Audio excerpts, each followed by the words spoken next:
Let's calculate number of players in each country. Dataset are in player wise. So using COUNTIF function, fixing the A column,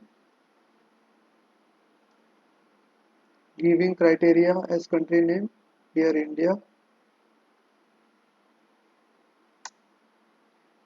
Want if country column is equals to blank, that is W6 is blank, then show with blank, else calculate using COUNTIF function. Control D. Instead, what we can do using array formula. So equals to array formula. Till W, till W.